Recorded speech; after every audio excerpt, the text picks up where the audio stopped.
Hello friends, இன்றைக்கி நம்ம ஆட்டேஷனில் எதை பற்றி பார்க்க போனால் தமிழ்நாடு மின்சார வாரியத்துக்கு பட்ஜெட்டில் என்னென்னலாம் இடஒதுக்கீடு செஞ்சுருக்காங்க, எத்தனை கோடிகளில் ஒதுக்கீடு பண்ணியிருக்காங்க அப்படின்ட்டு தான் பார்க்க போகிறோம். இல்லை எதெல்லாம் தேவை எதெல்லாம் தேவையில்லைன்றதை நீங்கள் பார்த்துட்டு மறக்காமல் கமெண்ட் பண்ணுங்கள். சரி, ஓகே, வாங்க வீடியோக்குள்ளே போகலாம். கடலூர் நகரில் பார்த்திங்கன்னா ஹெச்டி லைன் ஃபுல்லுமே கேபிள்ஸாக மாற்றுறாங்க. இயற்கை பேரிடங்களில் ரொம்ப சிரமமாக இருக்குது. அதனால் அதுக்கு 490 கோடி ஒதுக்கியிருக்காங்க. அடுத்து பார்த்திங்கன்னா 215 கோடி மதிப்பில் 33/11 kV துணை மின் நிலையம் 18 அமைக்கிறேன்னு சொல்லியிருக்காங்க. அடுத்து புதிய அனல் மின் நிலையம் நிறுவுதல் 600 மெகாவாட்டு எக்ஸ்டெண்ட் பண்ண போகிறாங்க. இதுதாங்க முக்கியமாக ஹைலைட்டு. 50,000 விவசாய மின் இணைப்புகள் கொடுக்க போகிறாங்க. ஆனால் ஆள் மட்டும் எடுக்க மாட்டோம் அப்படின்னு சொல்லியிருக்காங்க. இது எப்போ நடைமுறைக்கு வரப்போகுதுன்னு தெரியல.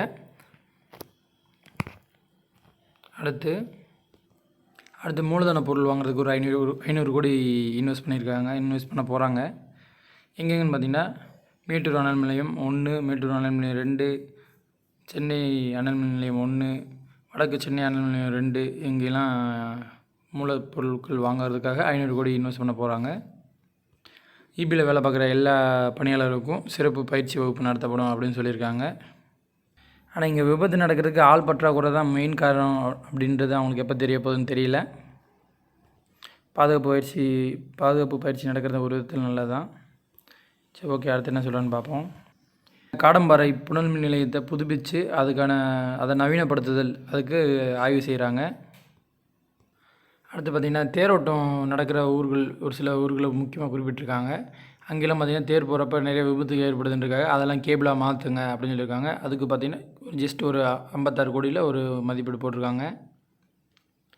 அதில் குறிப்பாக பார்த்திங்கன்னா மன்னார்குடி, மலைக்கோட்டை, சிதம்பரம் இந்த மாதிரி நிறையா ஊர்கள் வருது. ஒரு வழியாக வந்துருச்சுங்க. தமிழ்நாடு மின்சார வாரியத்தில் காலியாக உள்ள காலி பணியிடங்களை எப்போது நிரப்புவீங்க அப்படின்னு கேட்டதுக்கு தேவைக்கேற்றபடி நிரப்புவோம் அப்படின்ற மாதிரி சொல்லியிருக்காங்க.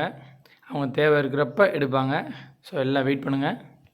தமிழ்நாடு பவர் டிஸ்ட்ரிபியூஷன் கார்ப்பரேஷன் லிமிட்டடில் ஏஐ டெக்னாலஜி இன்வெஸ்ட் பண்ண போகிறாங்க. அது மூலிமா அடுத்து பார்த்திங்கன்னா 1192 கோடி மதிப்பில் 400 கிலோவாட் துணை மின் நிலையங்கள் மற்றும் 11 110 kV துணை மின் நிலையங்கள் நிறுவ நடவடிக்கை எடுக்கப்படும் சொல்லியிருக்காங்க.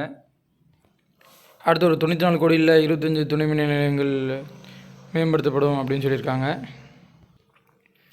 அவ்வளோதான் ஃப்ரெண்ட்ஸ் சொல்லியிருக்காங்க. இதில் உங்களுக்கு ஏதாவது யூஸ்ஃபுல்லாக இருக்கா அப்படி இல்லையா அப்படின்றத மறக்காமல் கமெண்ட் பண்ணுங்கள். நெக்ஸ்ட் வீடியோவில் மீட் பண்ணுவோம். Thank you so much.